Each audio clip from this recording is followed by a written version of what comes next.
रात का अंधेरा और एक फ्लाइट जो अपनी मंजिल के बिल्कुल करीब थी, लेकिन किसी को नहीं पता था कि कुछ ही लम्हों में यह सफर एक ऐसी तबाही में बदल जाएगा जिसे आज तक भुलाया नहीं जा सका। Air India express flight 812 Dubai से मंगलुरु की तरफ आने वाली ये फ्लाइट अपने साथ सिर्फ पैसेंजर्स नहीं ला रही थी, बल्कि उन फैमिलीज की उम्मीदें, सपने और वापस मिलने की खुशियां भी। मगर लैंडिंग के वक्त आखिर ऐसा क्या हुआ कि एक एक्सपीरियंस्ड पायलट के कंट्रोल के बावजूद बोइंग 737 रनवे से आगे निकल गया, और फिर जो हुआ वह इंडियन एविएशन हिस्ट्री के सबसे हार्ट ब्रेकिंग डिजास्टर्स में से एक बन गया। क्या यह सिर्फ एक लैंडिंग एरर था, या फिर कॉकपिट के अंदर हुई एक छोटी सी गलती ऐसे हालात पैदा कर गई जो धीरे धीरे एक बड़े हादसे तक जा पहुंची? और यहीं से शुरू होती है एयर इंडिया एक्सप्रेस फ्लाइट 812 की कहानी। एयर इंडिया एक्सप्रेस की यह एक रेगुलर डेली फ्लाइट थी। प्लेन हर रोज मंगलुरु से दुबई जाता और फिर दुबई से वापस मंगलुरु आता था। क्रू के लिए भी यह रूटीन ऑन ऑपरेशन था, इसलिए किसी को अंदाजा नहीं था कि एक दिन यही नॉर्मल फ्लाइट इतने बड़े डिजास्टर में बदल जाएगी।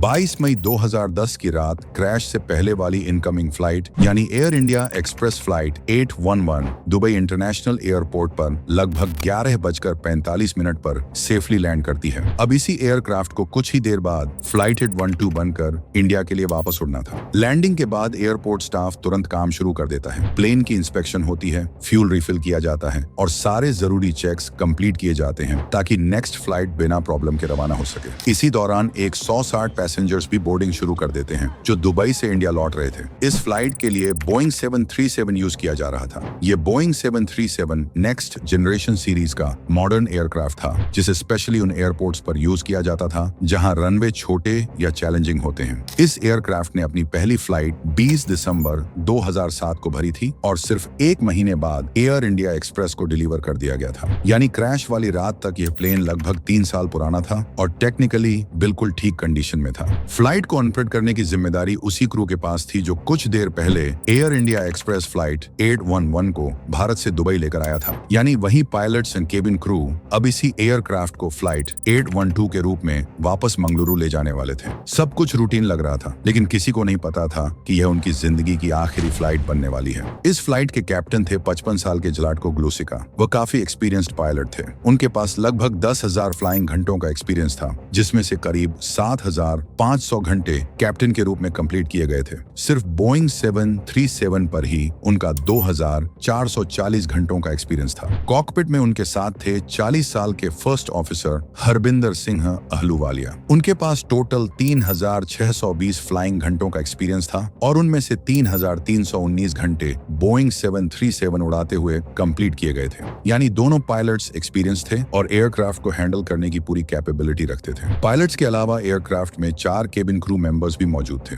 इस तरह उस रात फ्लाइट 812 में टोटल 167 लोग सवार थे, जिनमें पैसेंजर्स और क्रू दोनों शामिल थे। दुबई इंटरनेशनल एयरपोर्ट पर सारी फॉर्मेलिटीज और फाइनल चेक्स कंप्लीट होने के बाद रात 1:06 पर लोकल टाइम पर एक्सप्रेस फ्लाइट 812 मंगलुरु के लिए टेक ऑफ करती है। उस वक्त भारत में लगभग 2:36 बज रहे थे। टेक ऑफ बिल्कुल नॉर्मल था। एयरक्राफ्ट स्मूथली रनवे से लिफ्ट होता है और कुछ ही देर में स्टेबल एल्टीट्यूड पर पहुंच जाता है। शुरुआत में सब कुछ रूटीन लग रहा था। पैसेंजर्स आराम से बैठे थे और कॉकपिट में भी सब नॉर्मल दिख रहा था। लेकिन टेक ऑफ के कुछ ही देर बाद एक ऐसी चीज होने लगती है जो आगे चलकर बहुत इंपॉर्टेंट साबित होती है। फ्लाइट के पहले 1:40 तक कॉकपिट में कैप्टन और फर्स्ट ऑफिसर के बीच लगभग कोई कन्वर्सेशन नहीं होती। इसकी वजह यह थी कि कैप्टन जलाटको ग्लूसिका थकान की वजह से टेक ऑफ के बाद ही सो जाते हैं। कैप्टन के सो जाने के बाद कॉकपिट की पूरी जिम्मेदारी टेम्पररी तौर पर फर्स्ट ऑफिसर हरबिंदर सिंह अहलूवालिया संभाल रहे थे। एटीसी कम्युनिकेशन से लेकर सारे जरूरी रेडियो कॉल्स तक उन्हें सब कुछ अकेले हैंडल करना पड़ रहा था। उस वक्त शायद किसी ने नहीं सोचा था कि कॉकपिट की यही खामोशी कुछ देर बाद एक बड़े डिजास्टर का हिस्सा बनने वाली है। फ्लाइट इसी तरह स्मूथली अपने रूट पर आगे बढ़ती रहती है और सुबह लगभग 5:30 पर एयरक्राफ्ट एक इंपॉर्टेंट वे पॉइंट इग्मा पर पहुंचता है। यहीं air traffic control first officer को एक इंपॉर्टेंट अपडेट देता है। एटीसी बताता है कि मंगलुरु में लैंडिंग के लिए शायद ILS DME ARC approach use करनी पड़े। फर्स्ट ऑफिसर तुरंत इस इंफॉर्मेशन को नोट कर लेते हैं क्योंकि लैंडिंग फेज में ऐसी डिटेल्स बहुत इंपॉर्टेंट होती हैं। सिंपल लैंग्वेज में समझें तो ILS DME ARC अप्रोच एक स्पेशल लैंडिंग प्रोसीजर होता है जो ज्यादातर लो विजिबिलिटी या डिफिकल्ट कंडीशंस में यूज किया जाता है। ILS यानी इंस्ट्रूमेंट लैंडिंग सिस्टम एयरक्राफ्ट को रेडियो सिग्नल्स के थ्रू रनवे तक गाइड करता है ताकि पायलट सही डायरेक्शन और डिसेंट मेंटेन कर सके। DME यानी डिस्टेंस मेजरिंग इक्विपमेंट पायलट्स को बताता रहता है कि एयरक्राफ्ट रनवे से कितनी दूर है, और ARC अप्रोच में एयरक्राफ्ट सीधा रनवे की तरफ नहीं आता बल्कि एक कर्व्ड पाथ फॉलो करता है ताकि एल्टीट्यूड और डायरेक्शन स्मूथली कंट्रोल में रहे। यानी फ्लाइट अब धीरे धीरे अपने सबसे क्रिटिकल फेज यानी लैंडिंग की तरफ बढ़ रही थी और कॉकपिट में लिया गया हर फैसला अब बहुत इंपॉर्टेंट होने वाला था। इसी तरह प्रोसीजर्स फॉलो होते रहते हैं और देखते ही देखते सुबह के 5:45 बज जाते हैं। सुबह 5:45 तक एक्सप्रेस फ्लाइट 812 अपनी डेस्टिनेशन यानी मंगलुरु इंटरनेशनल एयरपोर्ट से सिर्फ 77 माइल्स दूर रह जाती है। इसी दौरान ATC कॉकपिट को इंस्ट्रक्शन देता है कि एयरक्राफ्ट अपनी एल्टीट्यूड कम करके 7000 फीट पर ले आए। यहाँ एक बहुत इंपॉर्टेंट बात समझना जरूरी है। मंगलुरु एयरपोर्ट कोई नॉर्मल एयरपोर्ट नहीं था। ये एक पहाड़ी के ऊपर बना एयरपोर्ट था जहाँ 2 टेबल टॉप रनवे मौजूद थे। सिंपल लैंग्वेज में टेबल टॉप रनवे वो होता है जो किसी ऊंची जगह पर बना हो और जिसका एक या दोनों एंड्स सीधे गहरी खाई की तरफ जाते हों। ऐसे रनवे पर लैंडिंग करना काफी चैलेंजिंग होता है क्योंकि अगर एयरक्राफ्ट थोड़ा सा भी रनवे से आगे निकल जाए या कंट्रोल लॉस हो जाए तो प्लेन सीधे नीचे गिर सकता है। यानी लैंडिंग के वक्त गलती की गुंजाइश बहुत कम होती है। इसी वजह से एयर इंडिया एक्सप्रेस का एक स्ट्रिक्ट रूल था और वह यह कि मंगलुरु एयरपोर्ट पर टेक ऑफ और लैंडिंग सिर्फ कैप्टन ही परफॉर्म करेगा। लेकिन उस दिन सिचुएशन कुछ और थी। कैप्टन जलाटको ग्लुसिका कॉकपिट में सो रहे थे और एयरक्राफ्ट का पूरा control first officer Harbinder Singh Ahluwalia संभाल रहे थे। एक्सपीरियंस की बात करें तो कैप्टन ग्लुसिका पहले भी मंगलुरु में 16 सक्सेसफुल लैंडिंग्स कर चुके थे। वह इस डिफिकल्ट एयरपोर्ट से अच्छी तरह वाकिफ थे। दूसरी तरफ फर्स्ट ऑफिसर हरबिंदर सिंह ने यहाँ कभी खुद लैंडिंग परफॉर्म नहीं की थी। हाँ, वह 67 फ्लाइट्स में को पायलट के तौर पर यहाँ आ चुके थे, इसीलिए एयरपोर्ट उनके लिए बिल्कुल नया भी नहीं था। लेकिन अब सवाल ये था कि इतने चैलेंजिंग एयरपोर्ट पर जब कैप्टन सो रहा हो और लैंडिंग का क्रिटिकल फेज करीब आ रहा हो तो क्या सब कुछ वैसे ही स्मूथली होने वाला था जैसा अब तक लग रहा था? जब फर्स्ट ऑफिसर हरबिंदर सिंह ने एयरक्राफ्ट का एल्टीट्यूड कम करना शुरू किया तब भी कॉकपिट में अजीब सी खामोशी थी। कैप्टन और फर्स्ट ऑफिसर के बीच अब तक कोई प्रॉपर कन्वर्सेशन नहीं हुई थी। उस वक्त फ्लाइट 812 लगभग 18,400 फीट की एल्टीट्यूड पर थी जबकि एयरपोर्ट सिर्फ 25 माइल्स दूर रह गया था। लैंडिंग का क्रिटिकल फेज अब बहुत करीब आ चुका था। इसी दौरान मंगलुरु एरिया कंट्रोलर एयरक्राफ्ट को इंस्ट्रक्शन देता है कि एल्टीट्यूड और कम करके 2900 फीट पर ले आए। फर्स्ट ऑफिसर तुरंत कमांड फॉलो करते हैं और ILSDME ARC अप्रोच शुरू कर देते हैं। लेकिन यहीं से एक बड़ी प्रॉब्लम शुरू होने लगती है। एयरक्राफ्ट नॉर्मल अप्रोच के मुकाबले में काफी ज्यादा एल्टीट्यूड पर था, यानी प्लेन अपनी तयशुदा ऊंचाई से काफी ऊपर उड़ रहा था और अब सेफ लैंडिंग करना मुश्किल होता जा रहा था। सुबह 5:52 पर एक और इम्पोर्टेंट डेवलपमेंट होती है। कुछ अनएक्सपेक्टेड रीजंस की वजह से एरिया कंट्रोलर इस फ्लाइट को ATC टावर के हवाले कर देता है। अब एयरक्राफ्ट डायरेक्ट टावर कंट्रोलर के कांटेक्ट में आ चुका था। टावर कंट्रोलर कॉकपिट को इंस्ट्रक्शन देता है कि aircraft ILSDME ARC approach follow करते हुए रनवे से 10 नॉटिकल माइल्स दूर 240 डिग्री एंगल पर सर्कुलर पैटर्न में आगे बढ़े ताकि प्लेन स्मूथली रनवे अलाइनमेंट में आ सके। फर्स्ट ऑफिसर हरबिंदर सिंह तुरंत इंस्ट्रक्शन नोट कर लेते हैं, लेकिन इसी बीच एक छोटी सी चीज नोटिस होती है जो आगे चलकर बहुत इंपॉर्टेंट बनने वाली थी।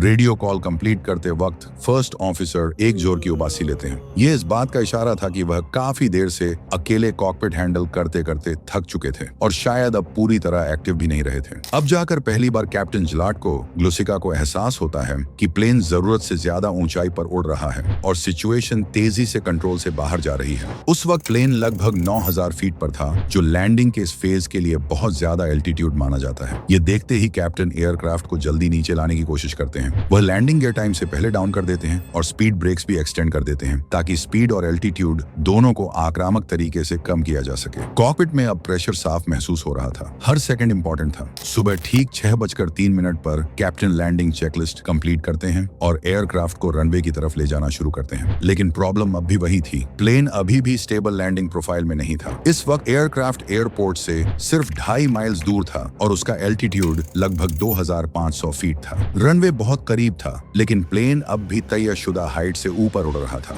ये देखते ही first officer Harbinder Singh tension में कैप्टन को वार्न करते हैं। वो कहते हैं हैं कि एयरक्राफ्ट का एल्टीट्यूड बहुत ज्यादा है, लेकिन कैप्टन उनकी वार्निंग इग्नोर कर देते हैं। वह ऑटो पायलट और लैंडिंग असिस्ट सिस्टम्स ऑफ करके एयरक्राफ्ट को मैन्युअली कंट्रोल करना शुरू करते हैं ताकि किसी तरह लैंडिंग कंप्लीट की जा सके। फर्स्ट ऑफिसर बार बार सजेस्ट करते हैं कि गो अराउंड कर लेना चाहिए, यानी एक और सर्कल लगाकर दोबारा लैंडिंग की कोशिश करनी चाहिए। एविएशन में यह एक नॉर्मल सेफ्टी प्रोसीजर होता है। जब लैंडिंग स्टेबल ना हो तो लैंडिंग कैंसिल करके प्लेन को दोबारा आसमान में ले जाया जाता है, लेकिन कैप्टन का फैसला कुछ और था। को पायलट दोबारा वार्न करते हैं, फिर कहते हैं कि हमें वापस चक्कर लगाना चाहिए, मगर कैप्टन जलाट को किसी भी हाल में प्लेन को उसी अटेम्प्ट में लैंड कराना चाहते थे और अब एयरक्राफ्ट धीरे धीरे डिजास्टर की तरफ बढ़ रहा था। रनवे तक पहुंचने के लिए कैप्टन जलाट को प्लेन को तेजी से नीचे लाना शुरू कर देते हैं। अब प्लेन हर एक मिनट में 4000 फीट नीचे गिर रहा था, जो नॉर्मल लैंडिंग के हिसाब से काफी खतरनाक था। कॉकपिट में डर और टेंशन पूरी तरह बढ़ चुकी थी। एयरक्राफ्ट बहुत तेजी से नीचे गिर रहा था और इसी बीच प्लेन का ऑटोमेटिक वार्निंग सिस्टम यानी EGPWS वार्निंग देने लगता है। Sink rate, pull up. Aviation में यह वार्निंग बहुत सीरियस मानी जाती है। इसका मतलब होता है कि एयरक्राफ्ट जरूरत से ज्यादा तेजी से जमीन की तरफ आ रहा है और अगर पायलट्स तुरंत रिएक्ट न करें तो प्लेन क्रैश हो सकता है। लेकिन सबसे हैरानी की बात यह थी कि इतनी खतरनाक वार्निंग्स के बावजूद भी कैप्टन लैंडिंग नहीं रोकते। वह प्लेन को संभालने के बजाय हर हाल में उसे रनवे पर उतारना चाहते थे। इसी दौरान ATC टावर कॉकपिट से पूछता है कि क्या एयरक्राफ्ट ने ILS अप्रोच प्रॉपर्ली एस्टेब्लिश कर ली है। यहाँ सिचुएशन और भी ज्यादा सीरियस थी क्योंकि कैप्टन पहले ही ऑटो पायलट और लैंडिंग में मदद करने वाले सारे सिस्टम्स बंद कर चुके थे, यानी अब प्लेन बिना किसी ऑटोमेटिक हेल्प के सीधे रनवे की तरफ बढ़ रहा था। लेकिन इसके बावजूद captain first officer Harbinder Singh पर प्रेशर डालते हैं कि वह टावर को कंफर्म करें कि फ्लाइट ILS अप्रोच फॉलो कर रही है। फर्स्ट ऑफिसर मजबूरन ATC को वही मैसेज दे देते हैं। इस कंफर्मेशन के बाद टावर कंट्रोलर प्लेन को लैंड करने की इजाजत दे देता है, लेकिन कॉकपिट के अंदर कहानी कुछ और ही थी। प्लेन अब भी रनवे के लिए बहुत ज्यादा ऊंचाई पर था और सेफ लैंडिंग की उम्मीद हर एक सेकंड के साथ खत्म होती जा रही थी। एयर इंडिया एक्सप्रेस फ्लाइट 812 के फाइनल मोमेंट्स में कॉकपिट और ATC की सारी वार्निंग्स को इग्नोर करते हुए कैप्टन जलाट को ग्लोसिका एयरक्राफ्ट को रनवे के बिल्कुल करीब ले आते हैं, लेकिन अब बहुत देर हो चुकी थी। यह गलती अब सुधारी नहीं जा सकती थी। प्लेन की रफ्तार और ऊंचाई इतनी ज्यादा थी कि वह सही जगह पर उतर ही नहीं पाया और रिजल्ट प्लेन रनवे की शुरुआत से लगभग 5200 फीट आगे जाकर लैंड हुआ। ये लैंडिंग पहले ही एक मौत का खेल बन चुकी थी। अब तेज रफ्तार प्लेन को रोकने के लिए रनवे पर सिर्फ 2800 फीट का हिस्सा बचा था, जो इस तरह के हैवी एयरक्राफ्ट के लिए बिल्कुल नाकाफी था। रफ्तार ज्यादा थी और रास्ता बेहद कम। टचडाउन के बाद कैप्टन तुरंत थ्रस्ट रिवर्सर्स एक्टिवेट करते हैं और ब्रेक्स लगाए जाते हैं, लेकिन एयरक्राफ्ट की स्पीड कम होने के बजाय अब भी ज्यादा रहती है। टचडाउन के सिर्फ 6 सेकंड के अंदर कैप्टन मौत के मुंह से निकलने की एक आखिरी कोशिश करते हैं, यानी प्लेन को दोबारा हवा में उड़ाने की कोशिश करते हैं, लेकिन तब तक बहुत देर हो चुकी थी।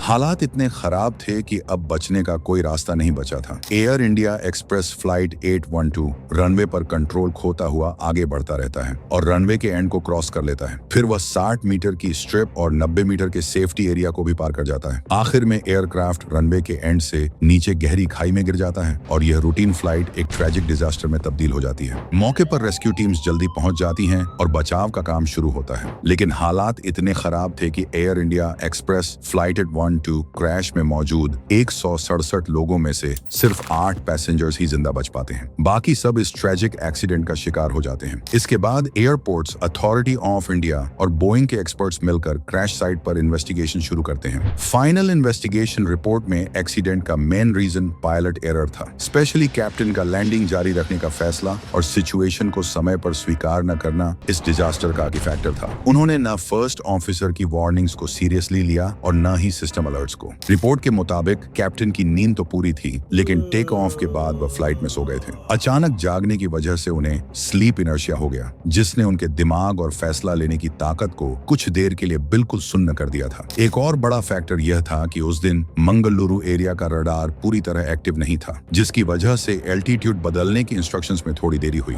मगर इन्वेस्टिगेशन बताती है कि अकेला रडार इस क्रैश का जिम्मेदार नहीं था। ये इंसिडेंट इस बात की एक खौफनाक याद दिलाता है कि कैसे छोटी खामियां और खराब डिसीजन मेकिंग मिलकर एक हंसते खेलते सफर को डिजास्टर में बदल सकती हैं। एयर इंडिया एक्सप्रेस फ्लाइट 812 की यह कहानी सिर्फ एक हादसा हादसा नहीं, बल्कि एविएशन हिस्ट्री का एक ऐसा सबक है जिसे कभी भुलाया नहीं जा सकता। ये हमें याद दिलाती है कि फ्लाइट ऑपरेशन में हर छोटा फैसला, हर सेकंड की समझ और हर चेतावनी कितनी अहम होती है। एक सामान्य सी उड़ान कुछ गलत फैसलों और चूके हुए मोमेंट्स की वजह से एक दर्दनाक अंत तक पहुंच गई और पीछे छोड़ गई कई ऐसे सवाल जिनका जवाब आज भी हर पायलट और हर कंट्रोलर अपने ट्रेनिंग में याद रखता है। ये कहानी खत्म नहीं होती, ये एक चेतावनी बनकर हमेशा याद रखी जाती है।